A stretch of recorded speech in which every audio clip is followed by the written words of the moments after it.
Au cours des dernières années, les imprimantes 3D grand public sont devenues beaucoup moins chères et bien meilleures. Alors ça pousse un peu à se demander, qu'est-ce qu'une imprimante 3D à 100 000 $ a de plus qu'une à 250? Quelles fonctionnalités et capacités sont déjà accessibles aux amateurs comme nous, et lesquelles restent encore à venir? C'est pourquoi depuis des mois, j'ai cherché certaines des imprimantes 3D les plus populaires et les plus avancées du marché. Et dans cette vidéo, nous allons découvrir ce qui les différencie vraiment. Allons-y. Avant de commencer, par souci de transparence, je veux expliquer comment j'ai choisi quelles imprimantes figurent sur la liste et lesquelles n'y figurent pas. Tout d'abord, j'ai décidé de ne présenter que les imprimantes auxquelles j'avais accès en personne. Je ne pense pas que ce serait vraiment intéressant ou utile de vous montrer des enregistrements d'écran des sites web des fabricants sans filmer les machines de près ou montrer de vrais échantillons d'impression. Malheureusement, cela signifie que quelques grandes marques sont très visiblement absentes de cette vidéo. Comme beaucoup d'entre vous le savent, je fais de mon mieux pour maintenir une bonne relation de travail avec tout le monde dans l'industrie. Je ne suis pas parfait, j'ai commis des erreurs regrettables et formulé des critiques dures par le passé. Et parfois, peu importe à quel point vous essayez d'arranger les choses, les gens simplement, ils ne souhaitent pas vous accorder une seconde chance, ni même être associés à vous. C'est leur droit. J'ai dû assumer les conséquences de mes actions. Je suis navré de ne pouvoir vous présenter l'ensemble des machines disponibles sur le marché. Je tiens à être transparent, même si beaucoup des fabricants présentés ont déjà sponsorisé des vidéos sur cette chaîne et que j'ai des relations qui me rendent biaisé, aucune de ces marques n'a payé pour apparaître ici. J'inclurai des liens d'affiliation dans la description si vous souhaitez soutenir la chaîne, mais cela n'influencera pas mon discours sur les imprimantes. Enfin, j'ajouterai que, de manière générale, j'ai essayé de présenter des imprimantes récentes ou des modèles qui offrent une proposition de valeur unique à leur prix, afin de mettre en avant le meilleur rapport qualité-prix que vous pouvez obtenir à chaque niveau de gamme. Mais bon, si j'ai oublié votre imprimante préférée ou une imprimante qui, selon vous, aurait dû figurer dans cette liste, n'hésitez pas à me le faire savoir dans les commentaires ci-dessous. Très bien, maintenant que les questions d'éthique sont réglées, passons directement au sujet. On commence avec 100 $. Donc voici la Easy 3D Casept que j'ai achetée sur AliExpress pour un peu moins de 100 $, livraison comprise.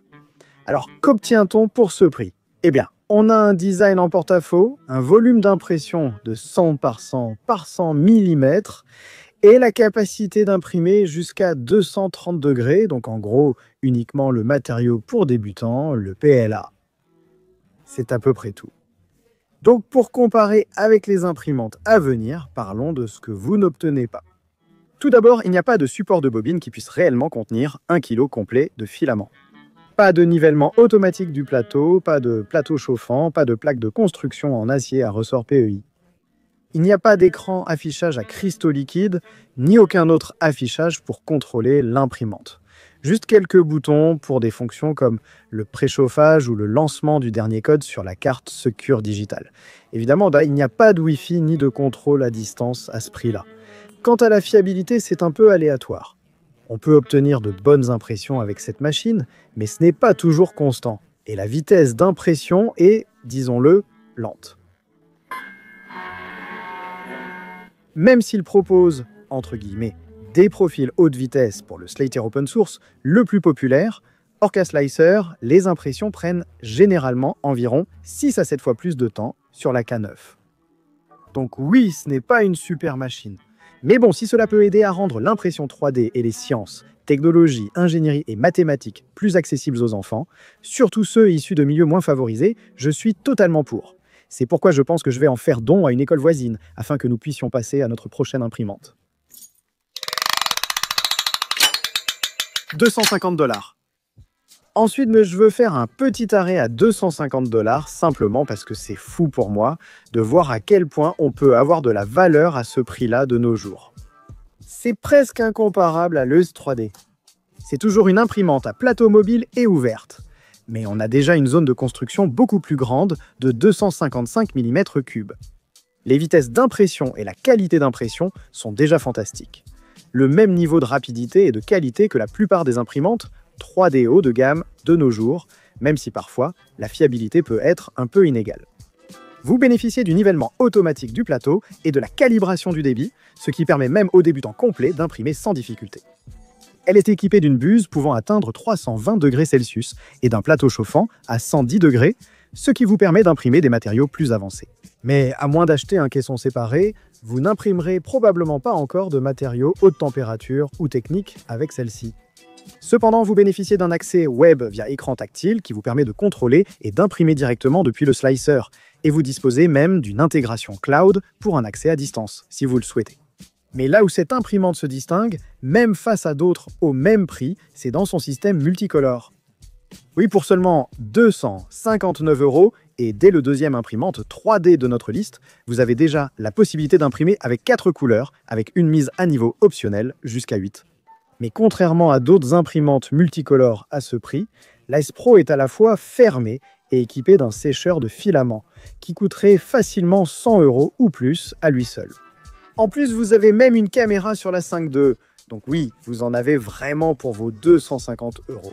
Ça me fait vraiment me demander quel type de fonctionnalité on va retrouver sur l'imprimante à 10 000 €. Mais passons à la vitesse supérieure. À 500 €, nous sommes maintenant clairement dans le territoire des imprimantes Core XI, autrement dit des imprimantes livrées déjà verrouillées ou facilement verrouillables. Ces imprimantes offrent également des vitesses plus élevées et une meilleure stabilité grâce à leur conception et à leur cinématique, et elles occupent moins d'espace par rapport à leur volume d'impression. D'ailleurs, je vais même faire une mention honorable et dire que grâce à Elegoo de nos jours, on peut accéder à la technologie Core XI pour seulement 300 $, même si malheureusement il ne livre pas dans mon pays, d'où l'omission. Mais qu'obtenez-vous si vous montez jusqu'à 500 $ ou plus? Eh bien, jetons un coup d'œil à l'Anycubic Cobra S Uncombo, une machine qui vise agressivement les leaders du secteur. Pour seulement 549 $, vous obtenez toutes les mêmes fonctionnalités que la Cobra 352. Vous bénéficiez d'un écran tactile, d'une compatibilité avec 4 à 8 couleurs, d'un volume d'impression de 255 mm3 et d'un sèche-filament intégré. Mais à ce prix-là, vous bénéficiez également d'un caisson complet avec purification de l'air, ainsi que de la capacité d'imprimer des matériaux à haute température comme l'ABS, le nylon et le polycarbonate. En fait, vous pouvez même imprimer du polyphénylène sulfure renforcé de fibres de carbone ou d'autres composites exotiques si vous changez simplement la buse. De plus, vous profitez de la détection de panne par intelligence artificielle, bien que je ne l'ai pas encore essayé ni fait fonctionner personnellement. Encore une fois, cette vidéo n'est pas sponsorisée par Anycubic ni par aucun autre fabricant d'imprimantes 3D. Mais j'inclus ceci dans la liste parce que, encore une fois, c'est vraiment fou de voir à quel point vous pouvez obtenir de la valeur aujourd'hui pour seulement 549 $. Et en fait, il se compare favorablement, du moins sur le papier, à d'anciens modèles combinés que d'autres marques vendent encore pour 1500 $. Mais pour environ un tiers du prix, vous n'obtenez pas le même niveau de fiabilité que les marques leaders. Et l'écosystème n'est pas non plus aussi parfait ou bien intégré. Et nous allons parler de tout cela dans quelques minutes. Mais bon, peut-être que l'impression multicolore ne vous intéresse pas. Alors, quelle imprimante pouvez-vous obtenir pour environ 500 €? En termes de rapport qualité-prix, il est difficile de rivaliser avec la Sovil SVO 8 à seulement 569 $. Non, elle ne devrait pas avoir cet aspect, je suis en train de convertir la mienne en un changeur d'outils avancé. Pour ce prix, vous obtenez un volume d'impression de 350 mm3 avec la possibilité de modification open source si cela vous intéresse. Malheureusement, 569 $, c'est juste la version de base de la SVO 8. Pour imprimer des matériaux haute température, vous devrez soit installer le caisson vous-même, soit acheter la version avec caisson à 728 $. À ce stade, ajoutons l'écran tactile HDMI de 5 pouces, portant le total à 797 $. Plus tard dans la vidéo, nous allons parler de certaines imprimantes incroyables, avec des prix vraiment exorbitants, qui les rendent totalement inaccessibles ou impraticables pour n'importe quel amateur. De 1000 à 1500 $. À 1000 $, nous sommes clairement dans la catégorie haut de gamme, comme la Prusa Core One, qui coûte 950 $ en kit ou 1250 $ entièrement assemblée. Pour être honnête, sur le papier, c'est une imprimante moins performante que la Cobra S1 Combo. Plateau d'impression plus petit, buse chauffante à 300 degrés, pas de caméra ni de fonctionnalité multicouleur d'origine. Alors, pourquoi coûte-t-elle plus cher que deux Cobra S1 Combo? Pour commencer, elle est fabriquée en Europe ou aux États-Unis, pas en Chine, ce qui augmente le coût, mais rassure certains utilisateurs sur la qualité, la sécurité, la confidentialité et le support à long terme. Ensuite, il y a l'écosystème. À ce niveau de prix, que vous achetiez chez Prusa ou chez leurs plus grands concurrents, vous savez de qui je parle, vous pouvez être sûr que vous bénéficiez d'un écosystème complet conçu pour fonctionner ensemble. On parle de firmware, de trancheurs intégrés, d'applications mobiles, d'accès au cloud, de gestion de flotte, de filaments de marque et d'une très large variété de profils parfaitement adaptés pour chaque type de filament et taille de buse que vous pourriez souhaiter, voire même d'une bibliothèque de modèles intégrés qui vous permet d'imprimer directement depuis votre téléphone. D'après mon expérience personnelle, les machines Prusa sont aussi les plus fiables et les mieux testées du marché.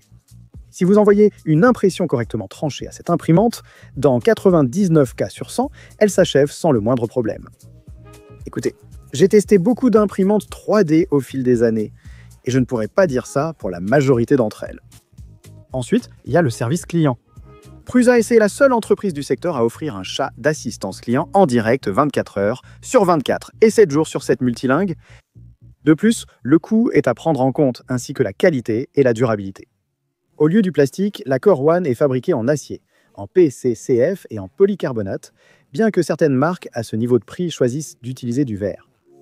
Et au lieu de sortir un nouveau modèle chaque année et d'abandonner les anciens, Prusa est la seule entreprise du secteur à proposer des kits de mise à niveau pour les anciennes imprimantes à prix coûtant ou inférieur, ou à continuer de publier des mises à jour du firmware pendant plus de 8 ans.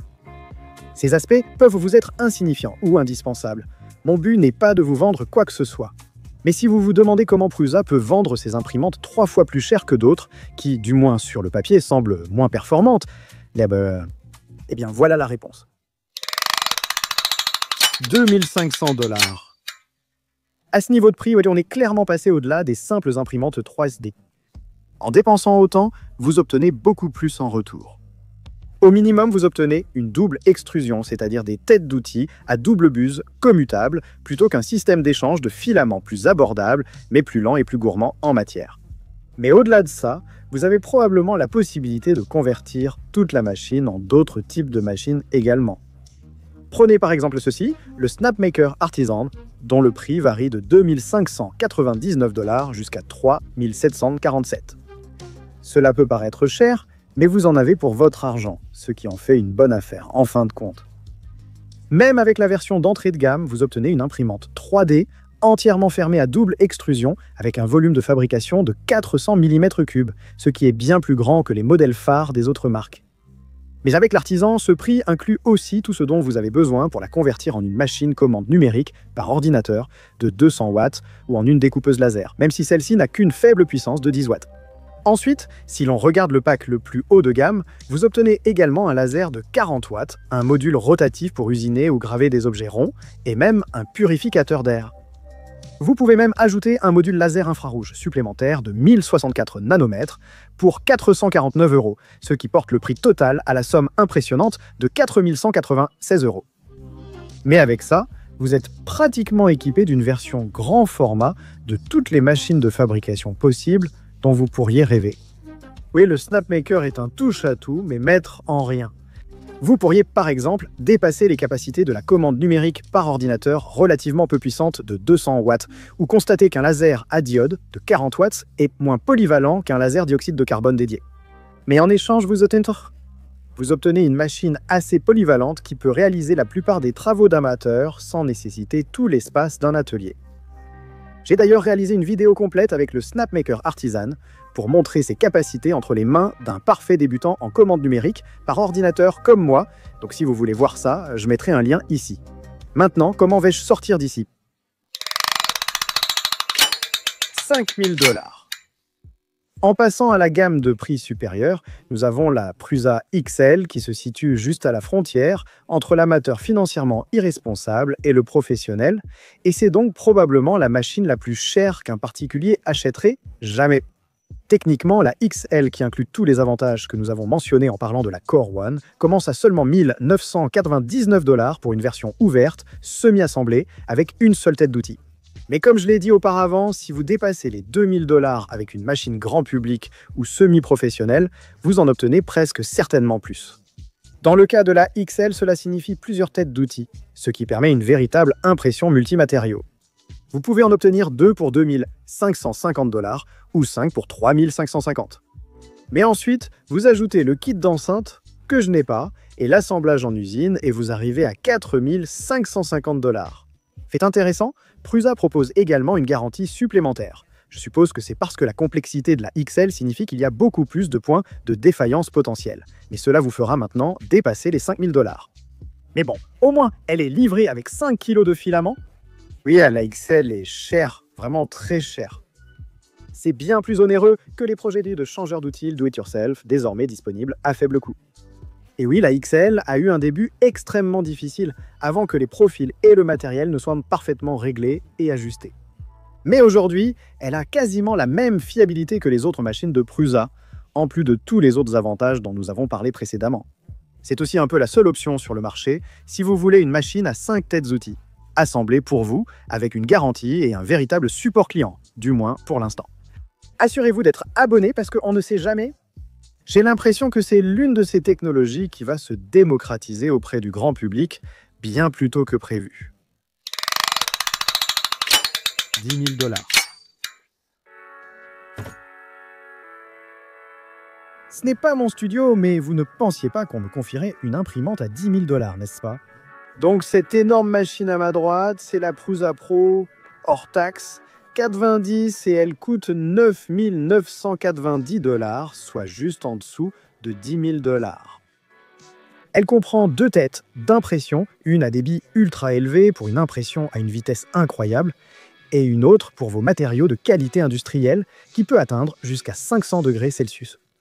La chambre elle-même est chauffée activement et filtrée à travers un filtre à charbon actif et un filtre High Efficiency Particulate Air, et elle peut atteindre une température interne de 90 degrés Celsius. Et puis le plateau d'impression, qui, soit dit en passant, fait 300 mm de diamètre et peut imprimer jusqu'à 400 mm de hauteur, peut atteindre 155 degrés Celsius. Toutes ces températures élevées vous permettent d'imprimer des matériaux de qualité industrielle comme vos PC CF, mais aussi des petites et moyennes pièces dans des matériaux industriels très rares, très coûteux et très difficiles, comme le PIC, le polyéthercétone-cétone et l'ULTEM. Il utilise un cerveau à grande vitesse pour diriger l'air exactement là où il le souhaite à tout moment, ce qui lui permet de refroidir la zone qui vient d'être imprimée sans que l'air ne déborde sur d'autres parties de l'impression et n'affecte l'adhésion des couches.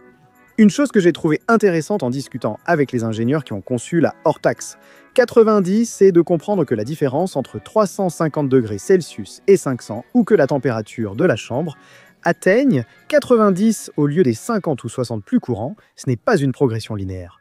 C'est nettement plus difficile. Mais si vous ne regardez que le matériel, il peut être difficile de comprendre le prix de la hors taxe 90, et c'est là que, selon moi, le rôle de l'écosystème et du support entre en jeu. Ils vont même plus loin avec leur gamme Pro, mais au final, et je pense que c'est la considération principale, ce seront les forces du marché qui primeront. On m'a dit que les imprimantes aussi performantes que la hors taxe 420 coûtent généralement 2 ou même 3 fois plus cher. Et donc, Prusa peut proposer ce prix parce que c'est une bonne affaire pour les capacités qu'elle offre. Pour imprimer de manière fiable du PIC, du PEC, du PC-CF et d'autres matériaux industriels, vous avez besoin d'une imprimante comme celle-ci. 100 000 et plus. Oh là là, fille la femme, j'ai l'impression que nous ne sommes plus dans le domaine des consommateurs. Bienvenue dans la zone industrielle, l'espace où nous ne traitons plus seulement avec des imprimantes 3D grand public, mais avec des entreprises cotées en bourse qui ne fabriquent même pas d'imprimantes 3D pour les consommateurs. Dans un instant, nous allons arriver à notre grand final, mais je voulais juste m'arrêter rapidement pour vous montrer qu'il existe tout un monde, bien au-delà du fabrication par dépôt de matière, où l'on fait des choses incroyablement folles et époustouflantes, qui, il y a seulement quelques années, n'étaient même pas envisageables.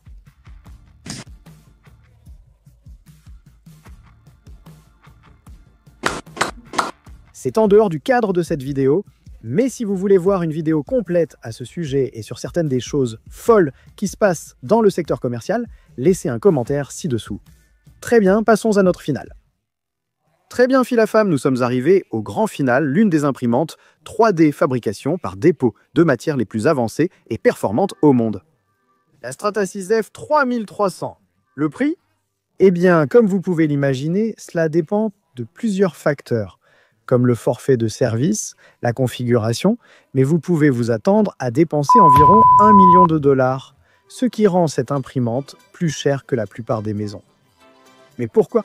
Eh bien d'abord, il y a la taille de fabrication, un respectable 600 par 600 par 800 mm. Inutile de dire que l'imprimante entière est en fait un four super précis et thermiquement uniforme, et elle atteint 220 degrés Celsius dans la chambre, presque aussi chaud que l'extrudeuse de notre imprimante la plus bas de gamme. Vous disposez de 4 têtes d'outils indépendantes à ultra haut débit qui atteignent chacune 400 degrés Celsius, ce qui permet à cette imprimante d'imprimer des matériaux plus exotiques comme Ultum, PEC, mais curieusement pas PIC. Stratasys propose d'autres machines si c'est votre objectif. Ces têtes d'outils sont entraînées par des moteurs linéaires, quelque chose que nous n'avons vu que sur une seule imprimante 3D prosumer.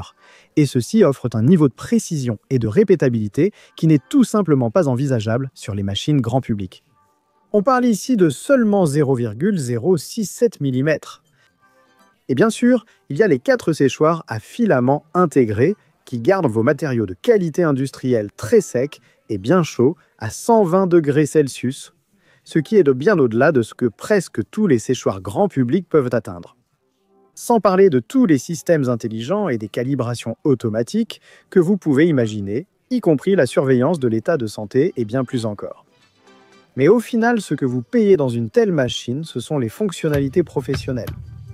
Tout ce que nous avons dit à propos des imprimantes précédentes en termes d'écosystème, de services haut de gamme et de support, tout cela est poussé à l'extrême avec une machine comme celle-ci. C'est vraiment une solution en un clic qui nécessite pratiquement aucune formation des employés pour l'utiliser. Mais cela va aussi beaucoup plus loin avec des systèmes de cybersécurité intégrés à plusieurs niveaux qui, honnêtement, me dépassent complètement. Mais surtout, ce que vous obtenez, c'est une fiabilité et une répétabilité de qualité industrielle, capable non seulement de prototyper, mais aussi d'assurer une production à grande échelle. Alors que la plupart des imprimantes 3D grand public vantent leur fiabilité sur des milliers d'heures d'impression, Stratasys teste des machines comme celle-ci pendant des dizaines de milliers d'heures d'impression et des centaines de milliers de centimètres cubes de filaments. C'est une machine industrielle conçue pour des besoins industriels et une fiabilité industrielle. Et cela permet finalement aux clients professionnels de Stratasys d'économiser du temps d'arrêt, des impressions ratées, des coûts de réparation et surtout des heures de travail. En résumé, vous achetez une telle machine car vous ne pouvez pas vous permettre de bricoler, de perdre du temps ou d'être en panne. Au fait, je dois un immense merci à Stratasys Israël ainsi qu'à leur distributeur local, Supad, de m'avoir informé et de m'avoir donné l'opportunité de filmer avec ces machines incroyables. Pendant que j'étais ici, j'ai découvert tout un tas d'autres machines incroyables qui font des choses dont je ne savais même pas qu'elles étaient possibles. Donc si ça vous intéresse d'avoir une vidéo de suivi où l'on explore les technologies de pointe, d'autres procédés d'impression 3D que la fabrication par dépôt de matière, laissez un commentaire ci-dessous et peut-être que je pourrai les convaincre de me laisser envahir leur showroom une fois de plus. Voilà donc un aperçu de la large gamme d'imprimantes et de prix disponibles sur le marché aujourd'hui. J'espère que cette vidéo vous a plu et appris des choses. Si c'est le cas, abonnez-vous et mettez un like au passage. Merci encore aux marques et aux entreprises qui m'ont donné accès à leurs imprimantes pour que je puisse les partager avec vous tous, ainsi qu'aux fabricants que je n'ai pas inclus dans cette vidéo. Si vous souhaitez être inclus dans de futurs récapitulatifs ou contenus, ma porte est toujours ouverte et vous pouvez trouver mes coordonnées dans la section à propos de la chaîne Alge. C'est tout pour cette semaine, rendez-vous à la prochaine couche. Au revoir.